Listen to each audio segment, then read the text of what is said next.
Hello student, welcome to all of you my YouTube channel medical education by Ankit. तो आज की video में हम लोग देखने वाले हैं मैकेनिज्म ऑफ हियरिंग। ठीक है, तो आपके सुनाई कैसे पड़ता है, हियरिंग का जितने भी प्रोसेस होता है वो हम इसका मैकेनिज्म ऑफ एक्शन देखने वाला है। तो क्या आप इस वीडियो पर नए हैं तो प्लीज़ पार्ट 1 का जो वीडियो है anatomy and physiology of year, उसको आप आपसे रिक्वेस्ट है कि वो पहले आप देख लें, क्योंकि एनाटॉमी और फिजियोलॉजी आपको पता होगा, तब उसका मैकेनिज्म थोड़ा डिटेल में है, वो कैसे आपको मैकेनिज्म कैसे काम करता है वो आपको फिर समझ में आएगा। तो प्लीज़ एक बार डिस्क्रिप्शन में मैंने लिंक दे दिया है, एक बार आप वीडियो को जरूर देखें। तो ठीक है, आइए टॉपिक पे देखते हैं।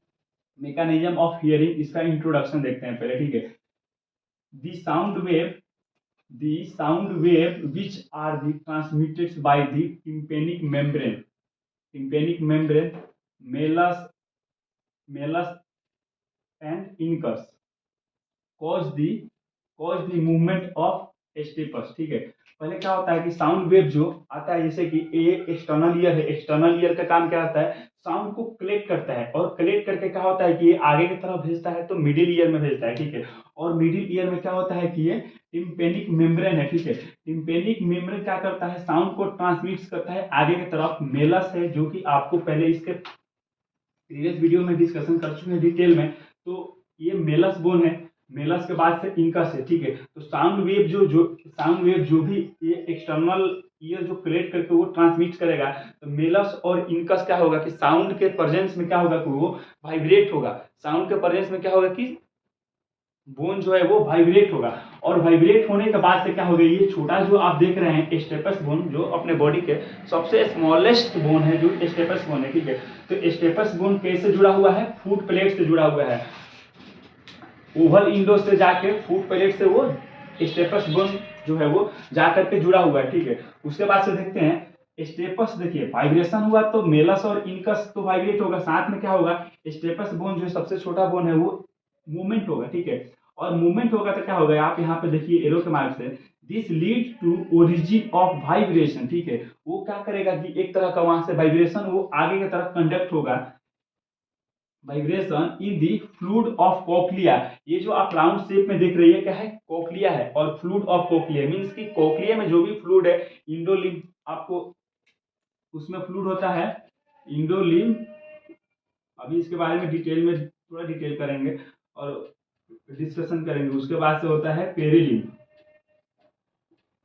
सेम लिम्फ जो होता है कलरलेस फ्लूइड, वैसा ही उसमें होता है, लेकिन इसमें कुछ ऐसा आयंस का कंसंट्रेशन रहता है जो कि हेयर सेल्स को स्टिमुलेट करता है और एक्शन पोटेंशियल के लिए वहां पे रिस्पॉन्सिबल होता है। ठीक है, तो क्या है कि साउंड वेव जो है वो कोक्लिया तक आया, कोक्लिया में फ्लूइड है। उसके बाद से क्या होगा, देखिए जो वाइब्रेशन है नाउ, यहाँ पे देखिए नाउ वाइब्रेशन स्टिमुलेट दी फ्लूइड। ठीक है, फ्लूइड एंड हेयर सेल्स बहुत ही इंपॉर्टेंट रोल करता है हियरिंग में। ठीक है, जो यहाँ पे यहाँ तक तो मिडिल ईयर तक तो क्या किया, बोन को वाइब्रेशन किया, लेकिन बोन से एक दूसरे से, बोन जो है वो कोक्लिया से अटैच है। ठीक है, फूट पैलेट है और ओवल विंडो है, उससे एक दूसरे से अटैच है। तो क्या होगा कि मान लीजिए फ्लूइड है, तो अगर बोन अगर वाइब्रेट कर रहा है प्रेजेंस ऑफ साउंड वेव के, प्रेजेंस ऑफ साउंड वेव में, तो क्या होगा, फ्लूइड भी वहां पे क्या होगा कि एक तरह का मूवमेंट होगा, फ्लूइड में भी एक तरह का फ्लक्चुएशन होगा। ठीक है, और फ्लूइड में जब भी फ्लक्चुएशन होगा तो ये हेयर सेल जो है वो स्टिमुलेट हो जाएंगे,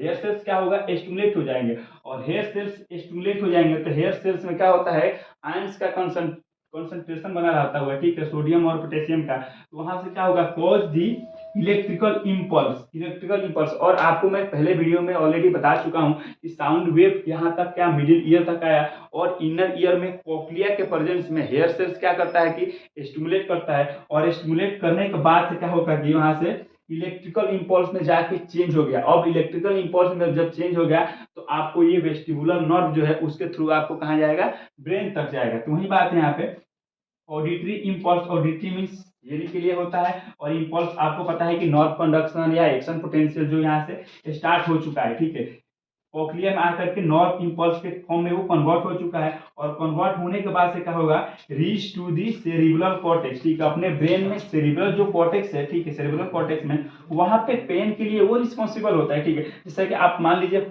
ब्रेन का फ्रंटल लोब है, थिंकिंग के लिए, इमेजिंग के लिए और इंटेलिजेंस के लिए होता है, वैसे ही सेरिब्रल जो कॉर्टेक्स है वो क्या के लिए होता है, हियरिंग के लिए। तो वहां पे जो भी आपका इलेक्ट्रिकल इम्पल्स जनरेट हुआ था वो एज अ हियरिंग के लिए वहां पे जाके आपको प्रोसेसन होगा, तो आप वहां पे ब्रेन आपको समझ पाएगा कि हम क्या सुने हैं और किस टाइप का साउंड सुने हैं।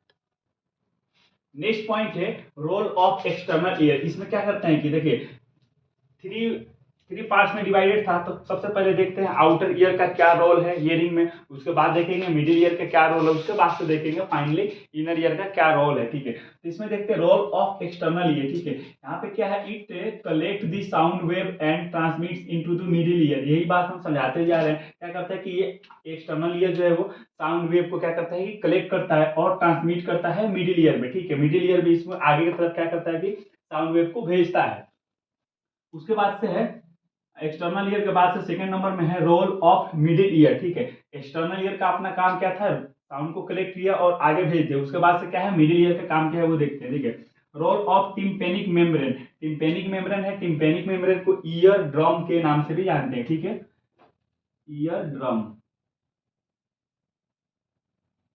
ईयर ड्रम के भी नाम से जानते हैं। ठीक है, तो उसके बाद से है ड्यू टू दी क्या है pressure change produce by a sound wave tympanic membrane. यहाँ पे जब भी साउंड वेव कलेक्ट हुआ और मिडिल ईयर में गया तो क्या होगा, टिम्पेनिक मेम्ब्रेन है, यहाँ पे एक तरह का प्रेशर, यहाँ पे प्रेशर जनरेट होगा और प्रेशर जनरेट करेगा। और उसके बाद से प्रेशर जनरेट करेगा तो टिम्पेनिक मेम्ब्रेन के क्या, टिम्पेनिक मेम्ब्रेन का बाद क्या आता है ऑडिटरी ऑसिकल्स। ठीक है, और ऑसिकल्स में आपको बोन याद रखना है, 3 बोन से MIS, मेलस, इनकस और स्टेपस बोन। ठीक है, अब देखिए the vibration set off in tympanic membrane are transmitted through the malleus. सबसे पहले क्या है कि मेलस बोन है, तो मेलस के पास क्या होगा, साउंड का वाइब्रेशन गया। उसके बाद से क्या में जाएगा, ये इनकस बोन के पास जाएगा, एक दूसरे से ट्रांसमिट होकर वाइब्रेशन आगे की तरफ जाएगा। उसके बाद से reach the stapes causing the fluctuation of fluid. ये बहुत इंपॉर्टेंट पॉइंट है, फ्लक्चुएशन ऑफ फ्लूइड क्या है। जो स्टेपस यहाँ पे आप बोन देखिए, स्टेपस बोन है वो काय से जुड़ा हुआ है, कॉक्लिया से जुड़ा हुआ है, और कॉक्लिया में इसको फूड पैलेट बोलते हैं। और ये ओवल विंडो, ये जो आप राउंड शेप में देख रहे हैं ये क्या है, ओवल विंडो, ओवल विंडो पास से जुड़ा हुआ है। तो इधर से जब भी एक तरह से वाइब्रेशन जाएगा साउंड वेव का, तो इसमें क्या है फ्लूइड प्रेजेंट हुआ है, इसमें क्या है फ्लूइड इसमें प्रेजेंट है, और फ्लूइड में क्या होगा, फ्लक्चुएशन होगा। वही यहाँ पे चीज है कि फ्लूइड में क्या होगा कि फ्लक्चुएशन होगा, और फ्लूइड क्या में है, ये कॉक्लिया में है, जो कि राउंड शेप में वो प्रेजेंट है। ठीक है, तो वहां के बाद से फ्लक्चुएशन होगा। उसके बाद से हम देखते हैं कि इनर ईयर में साउंड वेव तो वहां पर पहुंच गए, उसके बाद से हम इनर ईयर का देखते हैं। नेक्स्ट पॉइंट है रोल ऑफ इनर ईयर। ठीक है, एक्सटर्नल ईयर, मिडिल ईयर, उसके बाद से हम इनर ईयर पर आ गए। ठीक है, मिडिल ईयर तक आपको पता है कि कैसे वेव आया बोन से एक दूसरे से वाइब्रेशन होने के बाद से, उसके बाद से ये इनर ईयर में आया। ठीक है, तो इनर ईयर में देखते हैं कि the movement of foot plate of stapes against oval window cause the movement of perilymph. ठीक है, ये क्या है, ओवल विंडो का एक तरह से मैं थोड़ा सा आप इमेजिंग कीजिएगा, उसके बारे में मैं थोड़ा डिटेल में बता रहा हूँ। ठीक है, तो ये यहाँ पे क्या होगा, ये फूड पैलेट है और यहाँ पे राउंड विंडो है, जिसको सेकेंड टिम्पेनिक मेम्ब्रेन भी कहते हैं। ठीक है ना, राउंड विंडो को सेकेंड टिम्पेनिक मेम्ब्रेन कहते हैं। ठीक है, तो यहाँ पे स्टेपस बोन से यहाँ पे क्या होगा कि एक तरह का वाइब्रेशन क्रिएट होगा और वाइब्रेट करेगा, तो आप इसमें जो देख रहे हैं रेड कलर से मैं जो ड्रॉ किया हूँ, ये एक तरह का फ्लूइड है, कलरलेस फ्लूइड है। ठीक है, कलरलेस फ्लूइड है, लेकिन मैं रेड कलर से ड्रॉ किया हूँ। ठीक है, तो ये क्या है, पेरीलिम्फ है। ठीक है, ये जो आउटर वाला जो कैविटी देख रहे हैं, फ्लूइड फील्ड कैविटी है, ये पेरीलिम्फ है, और जो इसके अंदर साइड में देख रहे हैं वो इंडोलिम्फ है। ठीक है, तो अब यहाँ से जो साउंड होगा वहां पे फ्लूइड को वाइब्रेट करेगा, और फ्लूइड में क्या प्रेजेंट है, हेयर सेल्स प्रेजेंट है। इसमें आप देख सकते हैं हेयर सेल्स प्रेजेंट है, और हेयर सेल्स पे सीलिया होता है। ठीक है ना, छोटे छोटे ऐसा मान लीजिए ये सेल हो गया हेयर सेल। ठीक है, इसके पास ऐसे ऐसे सीलिया प्रेजेंट होता है, सीलिया। ठीक है, ये सीलिया प्रेजेंट होता है, और फ्लूइड के हेल्प से क्या होगा कि सीलिया जो है ना ये वाइब्रेट होगा, और वाइब्रेट होने के बाद से ये हेयर सेल्स को स्टिमुलेट करेगा, और हेयर सेल्स को स्टिमुलेट करेगा। उसके बाद से क्या होगा, इन्फ्लक्स इनटू आयंस। आपको पता है कि आयंस यहाँ पे क्योंकि एक्शन पोटेंशियल हो रहा है, तो आयंस का थोड़ा सा जो आयंस का कंसंट्रेशन होगा वो एक तरह से पॉजिटिव वे से निगेटिव की तरफ जाएगा।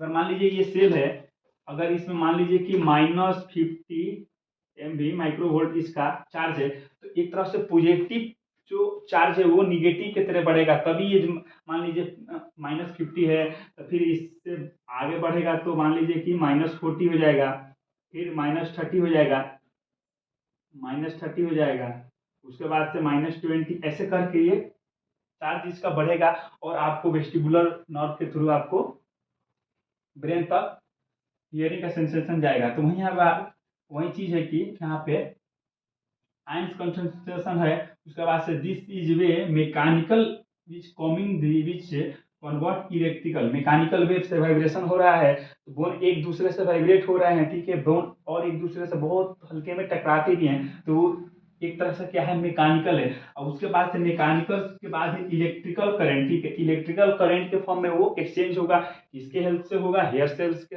हेल्प से होगा। हेयर सेल्स में क्या है कि आयंस है, आयंस का कंसंट्रेशन ज्यादा है, उसके बाद से इलेक्ट्रिकल इंपल्स के चेंज में वो चेंज हो जाएगा। उसके बाद से न्यूरल, यहाँ पे देखिए, neural system into the CNS, CNS means central nervous system, by the cochlear nerve, ठीक है, कोक्लियर नर्व या वेस्टिबुलर नर्व, ठीक है। उसके बाद से जो इलेक्ट्रिकल इंपल्स जनरेट हुआ वो जा करके आपको सेरिब्रल कॉर्टेक्स में जाएगा, और सेरिब्रल कॉर्टेक्स जो है वो आपको साउंड को परसीव करेगा, ठीक है।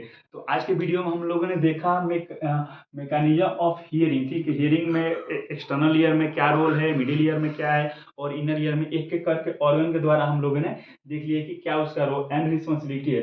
तो वीडियो के रिगार्डिंग आपको अगर कोई भी डाउट लगे तो प्लीज़ कमेंट्स करके आप क्वेश्चन पूछिए, और वीडियो अच्छा लगे तो प्लीज़ मेरे चैनल को सब्सक्राइब कीजिए।